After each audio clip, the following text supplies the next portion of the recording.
কাপড়ে তোমানো আমি যে রাজপুর হুজুর মশাইকে তোর বুঝছে না, সাথে বেটায় দেখে কাপড় বিক্রি হয়ে লুঙ্গি একটা দেখাইছে, দেখো কুড়া করছে লুঙ্গিটা বলা না সুন্দর থাকে, তুমি সুন্দর হয়েছে তা বুঝো।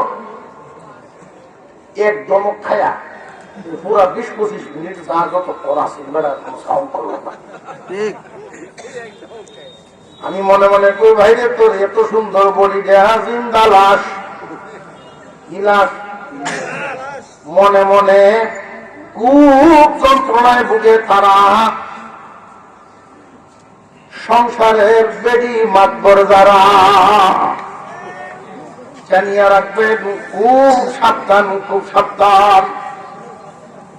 যে সমস্ত সংসারের মহিলা মাতাব্বর মহিলা প্রধান হয়, আল্লাহর পয়গম্বর এই সমস্ত নারীদেরকে নেককার নারী বলেন না, ওরা ফিতনাবাজ নারী হয়।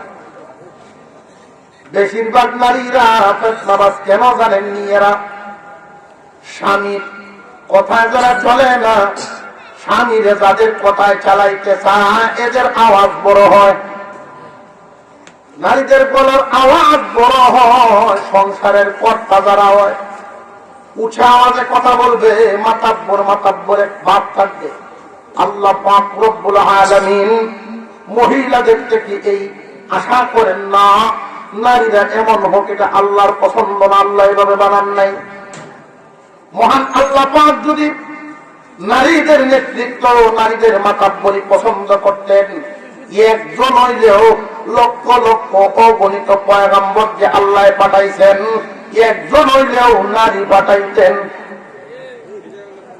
একজনকেও নবী বানান নাই, কোন নারীকে আল্লাহ নবী বানায় পাঠান নাই। আল্লাহ পাক রব্বুল আলামিন মহিলাদেরকে এই কথাটাই বুঝাইয়া দিলেন, পুরুষ জাতি সংসারের কর্তা হবে, তুমি তার অধীনে থাকবা। কেন পুরুষকে কর্তা বানাইলেন? কারণটা কি? কারণটাও আল্লাহ আয়াতের মধ্যেই উল্লেখ করে দিয়েছেন। আর-রিজালু কাওয়ামুনা আলান নিসা। আল্লাহ পাক রব্বুল আলামিন সাংসারিক জীবন কোরআনের মতো যারা চালাইতে চায়, পুরুষ জাতির জন্য সবক দিয়েছে, নারী জাতির জন্য সবক দিয়েছে। পুরুষে পালন করবে 2টা সবক, নারীও পালন করবে 2টা সবক। যারা এই সবক গুলো পালন করে সংসার চালাইবে, এদের সংসারটা আল্লাহর রহমতে ভরপুর হবে। জমিনের সব মুসলমানরা যদি এই সবক গুলো পালন করে সংসার চালাইতে পারে, তালাকের পরিমাণ কমে যাবে, সংসারের অশান্তি কমে যাবে। আল্লাহ রব্বুল আলামিন সাংসারিক জীবন শান্তিময় করে দিবেন। 1 নাম্বার সবক, সংসারের কর্তাগিরি দিলাম পুরুষ তোমার হাতে। নারীরা যেন এটা মনে না করে সারা জীবন পুরুষের অধীনে কেন থাকবো, এই জন্য আল্লাহ কারণটা উল্লেখ করে দিলেন। মহিলারা যারা তাদের উপরে জুলুম মনে না করেন, নারী জাতিরা যেন এটা না বলেন, এটা না বলেন যে আল্লাহ আমাদের উপরে কি জুলুম করলেন নাকি, পুরুষের অধীন বানায় দিচ্ছেন। এজন্য কারণটা উল্লেখ করেন, সংসারের কর্তাগিরি পুরুষকে আল্লাহ কেন দিলেন, এই কারণটা আল্লাহ বলেন, فضل الله بما فضل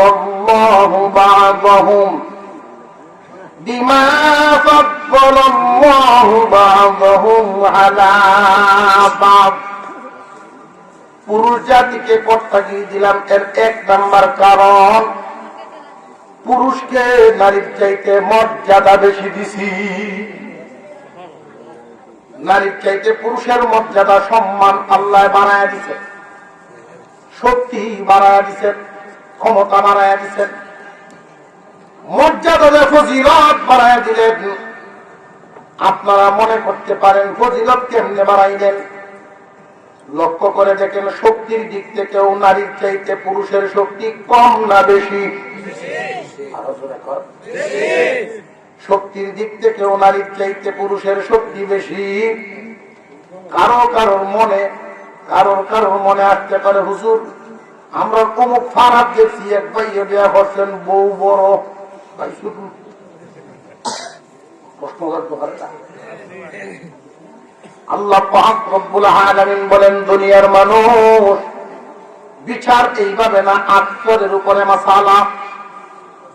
আপনাদের কুফাইল গ্রামের সব নারী সমাজ যদি থাকেন একদিকে, পুরুষ সমাজ যদি থাকেন আরেক দিকে, শক্তির দিকে কোন দল শক্তিশালী, নারী না পুরুষ? যখন বুঝাইছেন মাসালা, আল্লাহ পাক বুঝিয়ে দিলেন সংসারের কর্তাগিরি পুরুষদের হাতে কেন দিয়েছেন। আল্লাহর বিধান, পুরুষদেরকে নারীর চাইতে শক্তি বেশি দিয়েছি, ফজিলত ও মর্যাদাও বেশি দিয়েছি। শক্তির দিক, শারীরিক শক্তিও তার বেশি, ইবাদতের যোগ্যতাও তার বেশি। ইবাদতের যোগ্যতা বেশি কেমনে? একজন নারী ইচ্ছা করলেই একটানা 40 দিন নামাজ পড়তে পারে না। মাঝখানে দুর্বলতা আছে না নাই? নারী ইচ্ছা করলেই মসজিদে আযান দেওয়ার দায়িত্ব পালন করতে পারবে না, ইমামতি করতে পারবে না। নারী ইচ্ছা করলেই জিহাদের ময়দানে যেতে পারতেছেন না, জুমার নামাজে গিয়া শামিল হন না।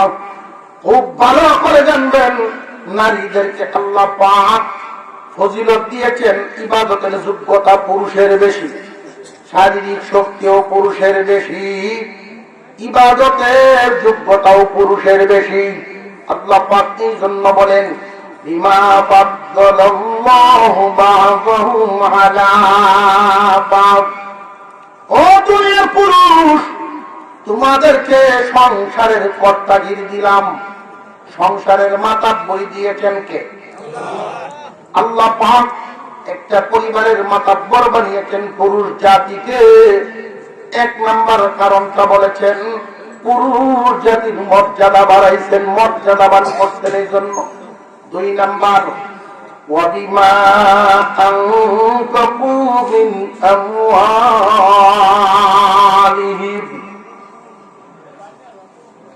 সংসারের মধ্যে, সমাজের মধ্যে আমরা যে সমাজের মাতাব্বর বানাই, সমাজে গণ্যমান্য ব্যক্তি বানাই, শক্তি এবং যোগ্যতা, শক্তি এবং যোগ্যতার ভিত্তিতেই মানুষকে সম্মানের আসনে আমরা বসাই। ঠিক না? ঠিক। শক্তি এবং যোগ্যতা এই দুটোই নারীর চাইতে পুরুষের মধ্যে বেশি পাইলাম। আল্লাহ বলেন, আমি তার শক্তি এবং যোগ্যতা বেশি দিয়েছি। এটা এক কারণ। 2 নম্বর কারণ, ওয়াবিমা আনফাকু মিন আমওয়ালিহিম।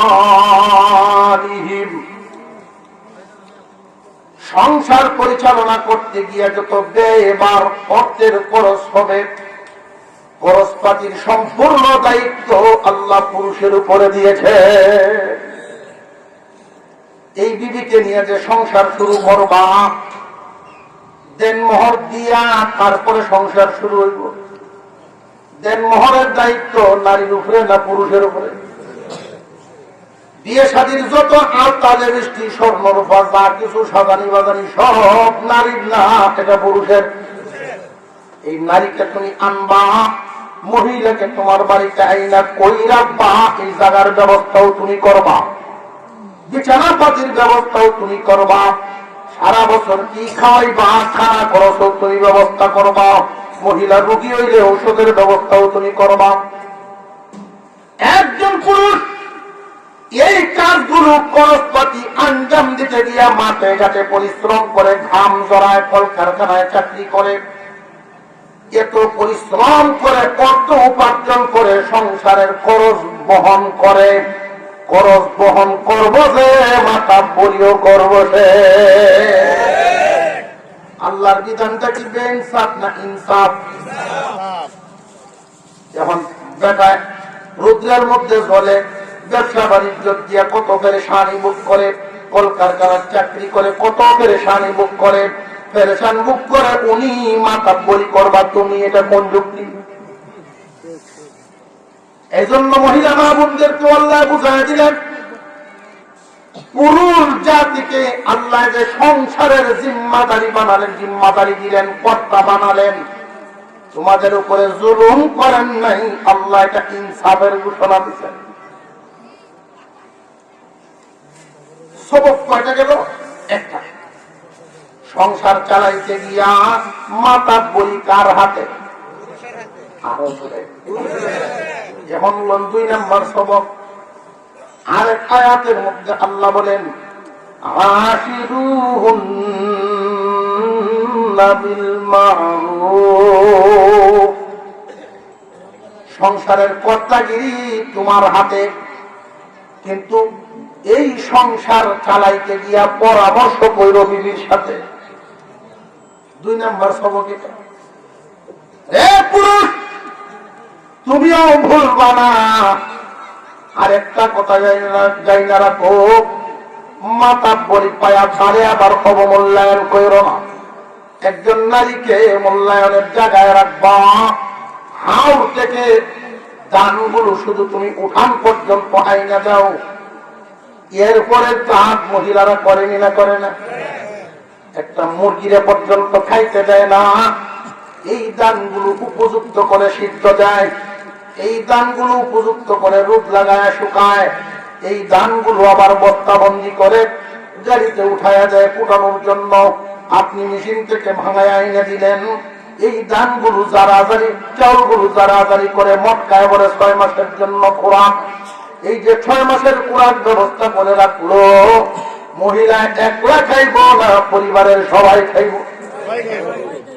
বাজার থেকে বাজারের ব্যাগটা আপনি আনলেন, যদিও খরচ বহন করেছেন, ব্যাগটা আনলেন মাছ তরকারি, ঘরের দরজা পর্যন্ত আপনি আইনে পৌঁছাইলেন।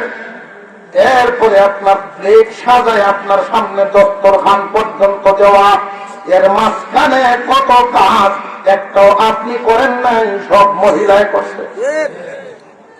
সুতরাং এই সংসার আপনার একার ভূমিকায় না, সংসারের জিম্মাদারি কর্তাগিরি আল্লাহ দিয়েছেন পুরুষের উপরে।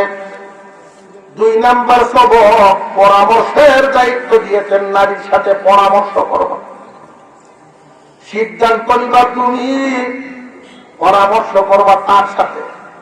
যদি নারীর কথায় চলো, মারাত্মক বিপদ দেবর ক্ষতি হবে সংসার। আর যদি তার সাথে পরামর্শ না করো, তবুও সংসারে জ্ঞান থাকবো। আরে যদি ভালো জিগাও না, মন্দও জিগাও না, এমন কর্কশ কিছু মানুষ আছে, এমন কট্টর কিছু মানুষ আছে, ভালো তো জিগায় না, মন্দ তো জিগায় না, ছাইরা না দাম দেয় না। এই সংসারও খোঁজ নিয়ে দেখবেন, এই নারী পুরুষের প্রতি খুশি না, মনে মনে তার প্রতি সাংঘাতিক অসন্তুষ্ট। সংসারের জন্য এত কিছু আমি করি, কিন্তু 4 আনার দাম নাই, বান্দি সমান মনে করে, মনে মনে খুব অসন্তুষ্ট হইয়া থাকে। ইসলামের বিধান পুরুষের জন্য সবক মুখস্থ রাখার সুবিধার্থে পড়েন আমার সাথে। সংসারের কর্তাগিরি আমার হাতে, পরামর্শ বিবির সাথে। কর্তাগিরি কার হাতে? কর্তাগিরি আমার হাতে, পরামর্শ বিবির সাথে। মনে থাকবো নি? বিধানটা কি আমার পকেটের না কোরআনের? কুরআনুল কারীমের এই বিধান 1 নাম্বার, কর্তাগিরি আমার হাতে, পরামর্শ বিবির সাথে। এই 2 সবক যে সমস্ত পুরুষেরা মানতে পারে,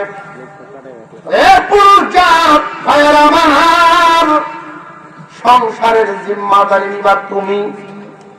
মাতা বলি থাকবে তোমার হাতে, সংসারের জিম্মাদারি আমার হাতে, পরামর্শ বিবির সাথে। তার কথায় কোনো সিদ্ধান্ত নিব না, তার কথায় কোনো সিদ্ধান্ত নিব না। গেল পুরুষের সবক। কয়টা গেল? আরো জোরে কর। 2 সবক পুরুষের জন্য গেল, 2 সবক। এবার আসে নারীর জন্য যে 2টা সবক। এই 2 সবকের আলোচনা আমরা বাড়ি পর্যন্ত নিতাম, মহিলা মা বোনদের কাছে নিয়ে পৌঁছায় দিতাম, বাড়ি পর্যন্ত নিতাম। তো যেত না ইনশাল্লাহ। বাড়ি পর্যন্ত নিবেন, মহিলাদের কাছে নিয়ে পৌঁছায় দিবেন। এবং সবচেয়ে গুরুত্বের সাথে যে কথাটা বলি, আমরা আমাদের মেয়েদেরকে যে লালন পালন করব, ছোট বোনকে লালন পালন করব, এই বিধানগুলো তাদেরকে জানায় দিব। যেই মেয়েরা এই বিধান মেনে সংসার করবে, এই মেয়েদের সংসারে শান্তি আসবে, অশান্তি আসবে না। কোরআন বিধান মানে না তারা, অশান্তিতে ভোগে তারা। কোরআনের বিধান মানে যারা, শান্তির ছায়া তলে থাকবে তারা।